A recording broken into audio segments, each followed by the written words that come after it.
Hello, welcome to 15minuteguitar.com. In today's video, we're going to talk about building your very first pedal board. Okay, quite a daunting task if you don't know anything about electronics or milliamps or all that sort of stuff, and it's quite a daunting task when you get to build your first pedal board. So hopefully, I'm going to take some of that sort of mystical thing about it. Hopefully take that out for you. So first of all, the first thing you need to think about is just planning your pedal board. Okay, I know you're excited and you want to get down the shops and get your pedals and things like that, but if you plan, it will save you lots and lots of money in the long run. Okay. What you probably want to plan first of all is obviously what pedals are you going to put on the board. Okay.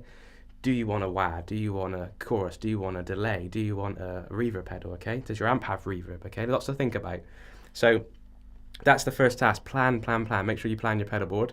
A really good tool for this as well is a company called Pedaltrain, and they build pedal boards, which is this one here, this one's a Metro 24, and I'll talk about that in a bit. But Pedaltrain are a really great company, and on their website there's a tool for building your own pedal board. So you can select what pedals you want, the type of board you want, and then literally visually put your pedals onto the board, which is great.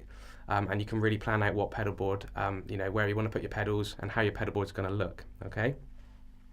Couple of things to think of. Don't forget, if you do that, to leave some space in between the pedals, because I've seen it before where people just cram their pedals so close together, they're not leaving space for the power inlets, the little power jacks there for those, and also the quarter-inch little small jack-to-jack cables. You need to leave some space for those as well. Okay, so if you're going to go out and you want a little shopping list, these are the things you're going to need. Okay, so to get your pedal board going, first of all, you're going to need some velcro. All right.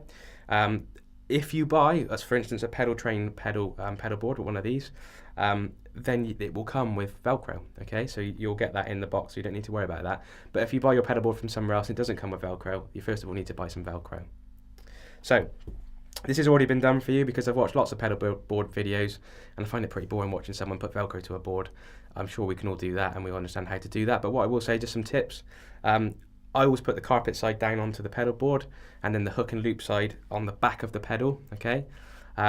Buy some decent velcro, or if it comes with it, as I said, it will be decent velcro, because you don't want it peeling off when it gets hot, which it will do, when the pedals warm up a little bit, or at a gig under lights, you don't want it to sort of start peeling off. So that's the most important thing. So get yourself some decent velcro, pop the carpet side down onto the board, keep it nice and tidy, and then just cut it off and trim it at the edge of there. Okay, you've got some options. You can either go right to the edge of the board, right to here, or you can come in just to where that line is. It's up to you if you want to use the full width for the pedal board. Okay. Do you go small? Do you go big? Okay, now that's all down to what sort of pedals you're going to buy. Okay, are you going to buy some big size pedals like these, the normal size pedals like the MXR size pedals, or are you going to buy some of the mini pedals like these over here? There's a real trend at the moment on the mini pedal variety. Okay, and that real trend is basically they're like little miniature versions, mini me, of these. Okay, so that's exactly what that is. So they've just very cleverly, same electronics, they just shrunk it down. Which is quite a big trend because, as you probably know, on a gig or on when you're on stage, the less room you can take up as a guitarist, the better, really. Okay, you don't want to be annoying the singer or the rest of the band. You want to be taking up the minimum amount of space. So if your pedal board's like a NASA space shuttle, when you turn up and your pedal board's like this, and I've done it before, you're not leaving much space for the singer who's trying to jump around on the front of the stage or whatever. So if you can keep your pedal board small, and these little mini pedals will really help you facilitate that and be able to do that. Okay. And you can get more of the mini pedals onto a smaller board, less space, everyone's happy. All right.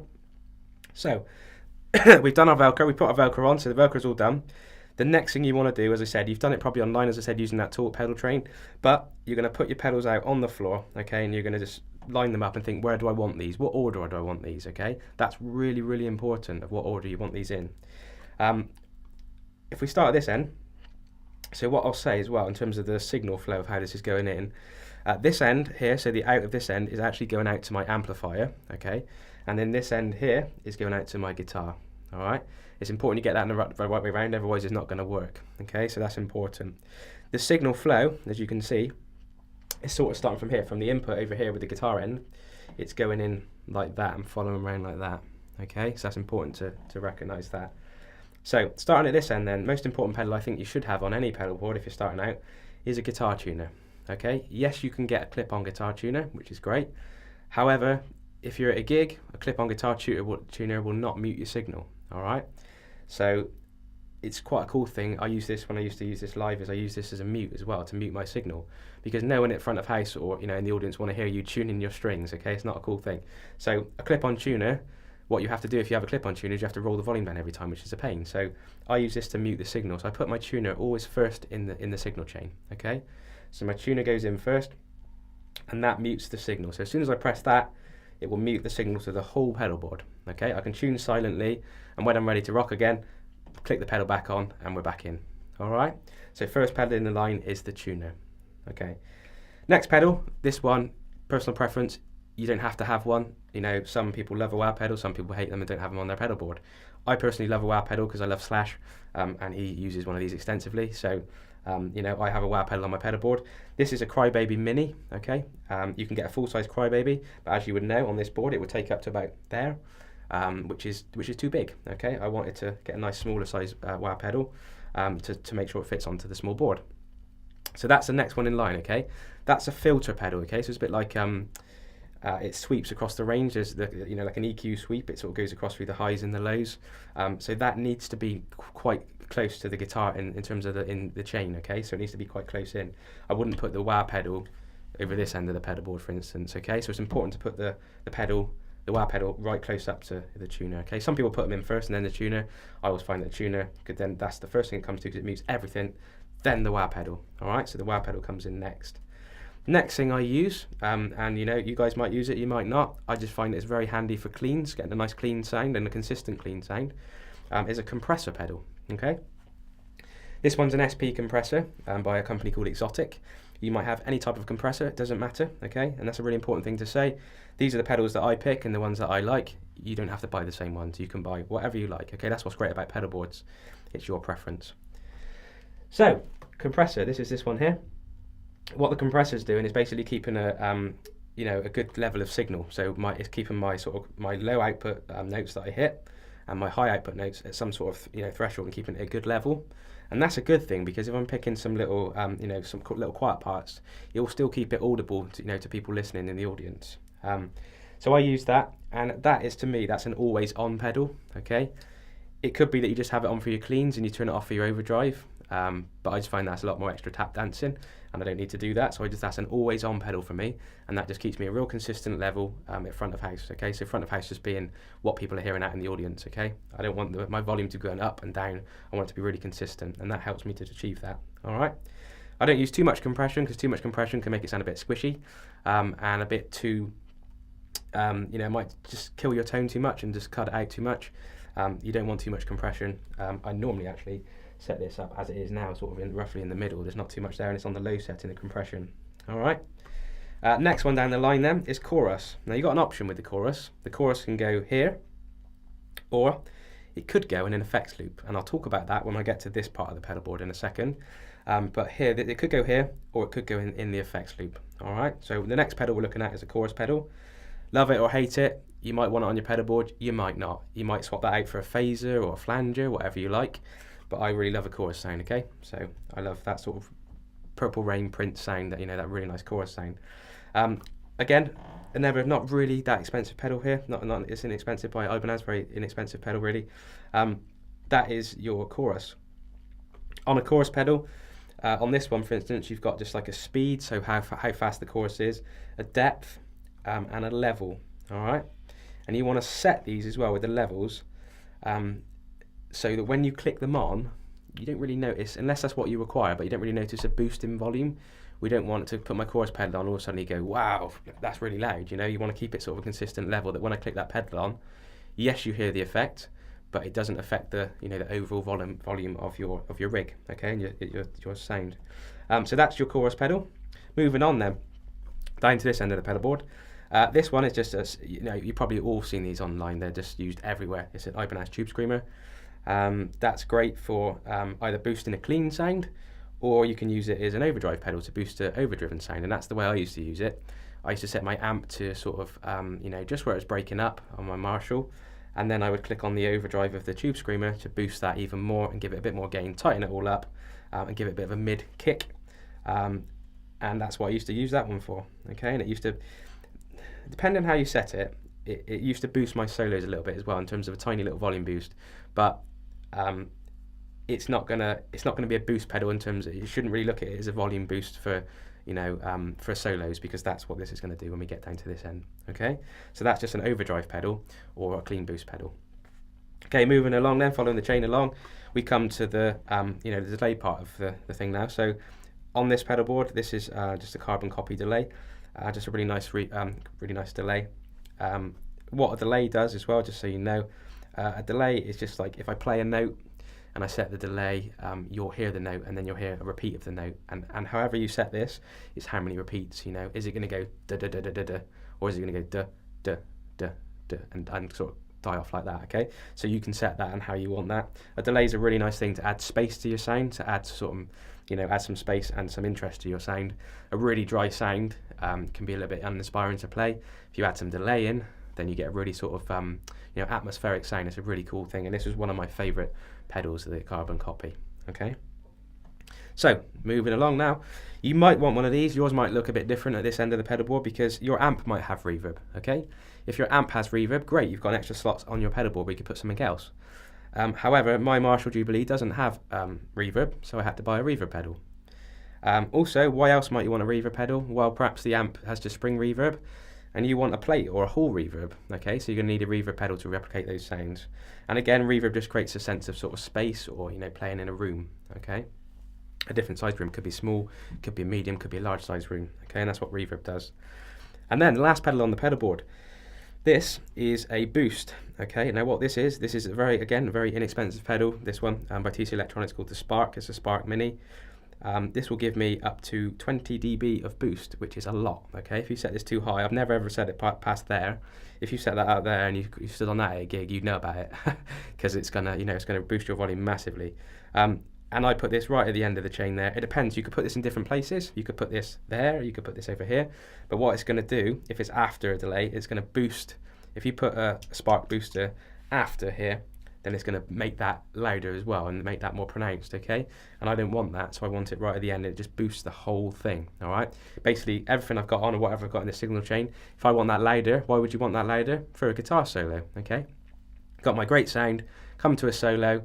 If I don't have anything to boost the sound and give it a volume boost, then my solo is not going to cut through the mix, and that's what we want. So I use the Spark booster to boost my guitar solos.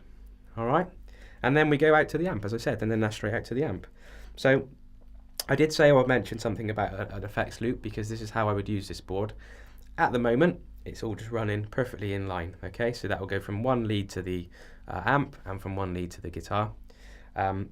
How I would set this up is something called a 4-cable method, and if you've heard of that online, I'll just briefly explain that to you. Okay, because lots of confusing lingo when you start building a pedal board, and you're probably going to think, oh my god, there's so much stuff I've got to think about. There is, but you know, you'll get the hang of it. So the 4-cable method, what happens with the 4-cable method? Okay, so we have on the back of your amp, if you've got it, you may not have it on a beginner amp, but you might. And if you've got an effects loop on the back of your amp, great, because you can put your reverbs and your delays in the effects loop. Okay, to me that sounds better, because it just sounds, it's more preference as opposed to better, I suppose, but to me it fits in and it blends nicely with the amp. When it's in line like this, I find that the delay and the reverb's too pronounced and gets too much in the way of my playing. And I don't want that. I want it to blend in with the amp. Okay, so I put all mine in the effects loop. So what I would do is I would send this part of the pedal board, so I'd have 2 cables coming out of here, okay, going into the back of the effects loop of the amp, and then I'd have these 2 cables as normal going in line. All right, so that's why it's a 4-cable method. So 2 cables to go to your guitar, and then 2 cables to go to the send and return of your effects loop.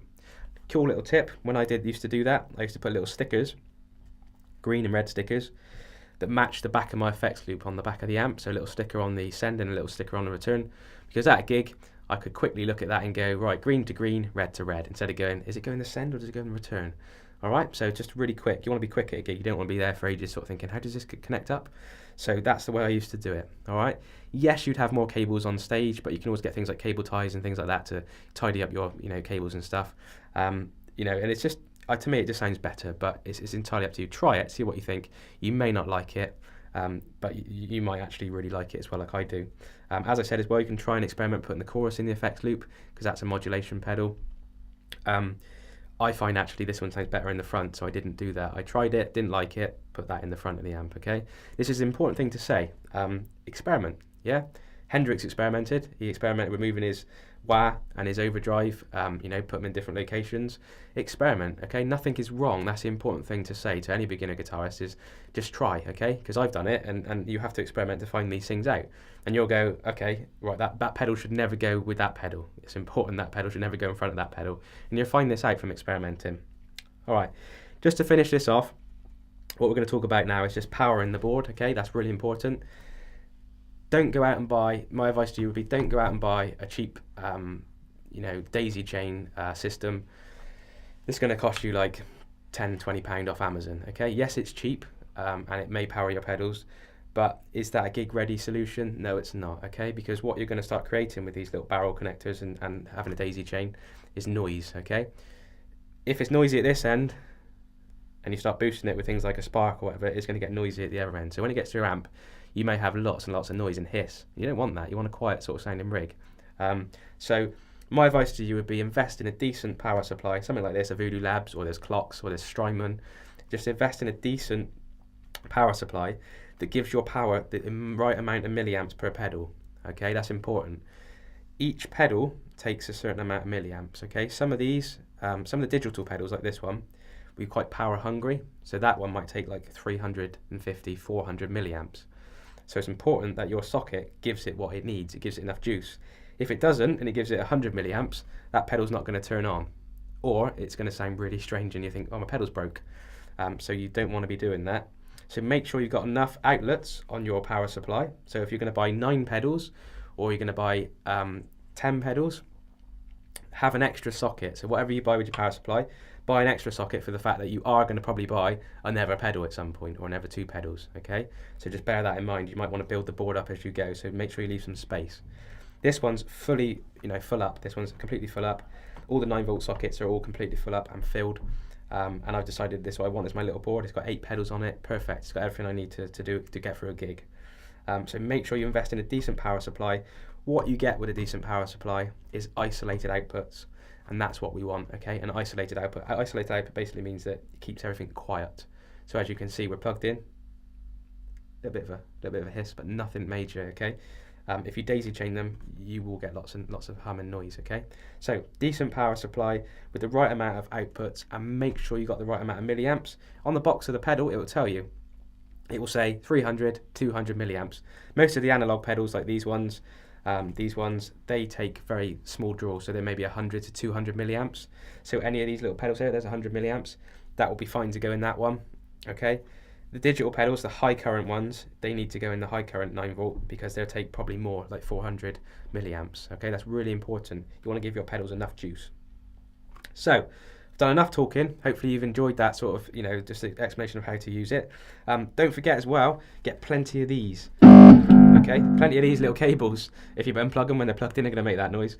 But plenty of these little cables to connect up between each pedal. All right, so just small little right angled connectors that go from one pedal to the next, and leave yourself some room to go from pedal to pedal to pedal on the board. All right, so I've done enough talking. Should we hear what this pedal board sounds like? Okay, so I'm just going to go through this pedal board. Just going to start off with a nice clean sound, add in some modulation and some delay, and then end up with some nice overdriven sounds as well. This one's first of all just straight through the amp with a little bit of reverb on, and this is a plate reverb setting.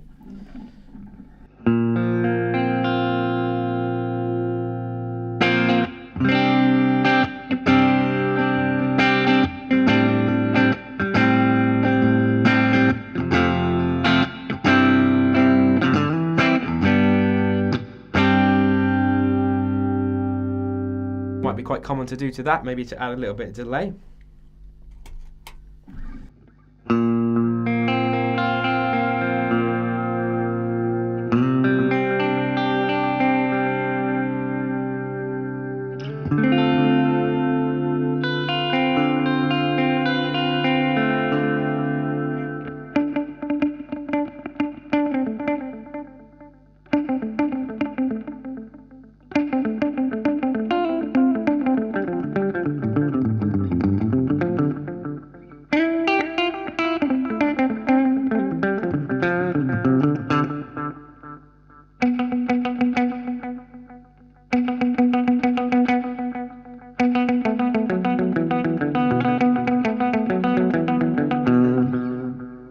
that's delay.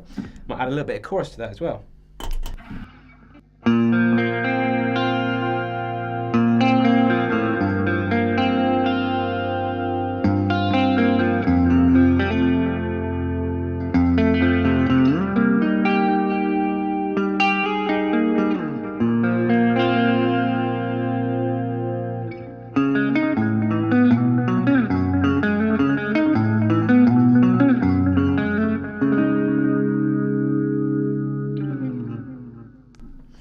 Okay, another combination maybe, you might have a bit of reverb on, turn the delay off. What about the wah pedal? Okay, so some funky clean sounds.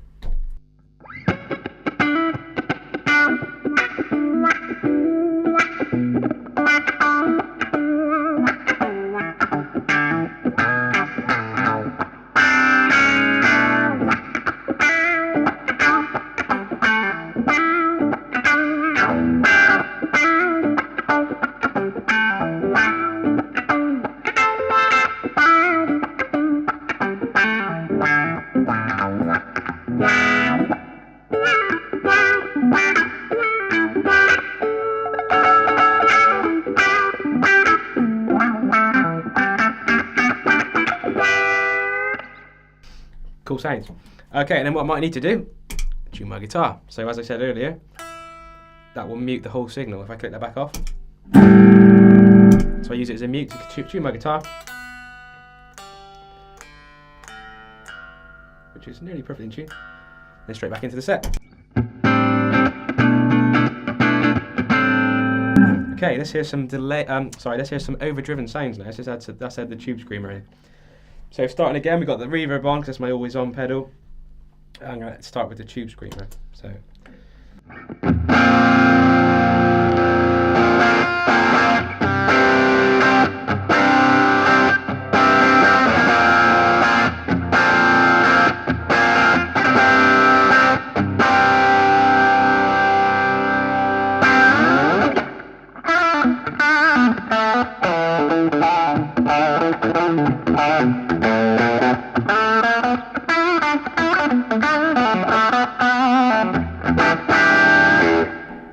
Okay, so that's a great overdriven sound. What else might we add to that? Maybe a bit of delay.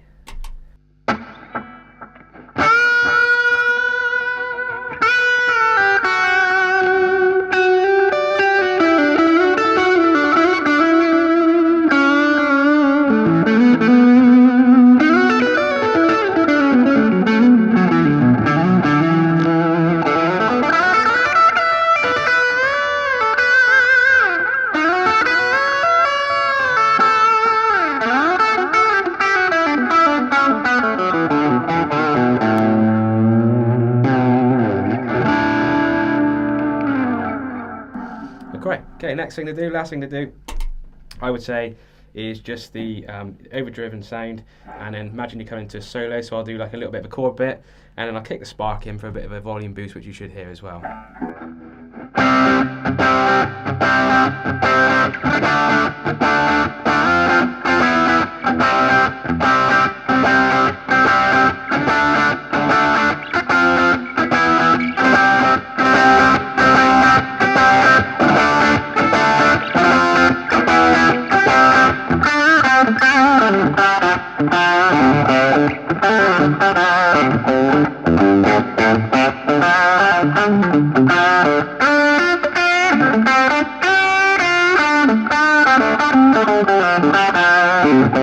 So that's my solo, and then back to the rhythm.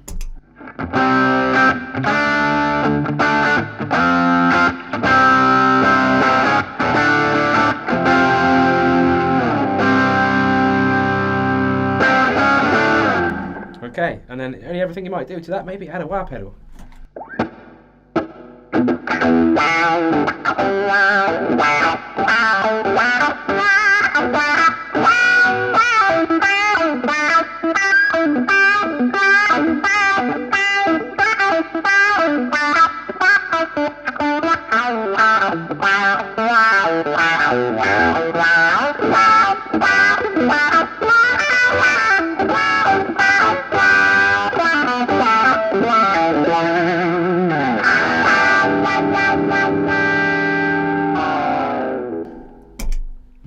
Hope you enjoyed that video, guys. I look forward to seeing you in the next video.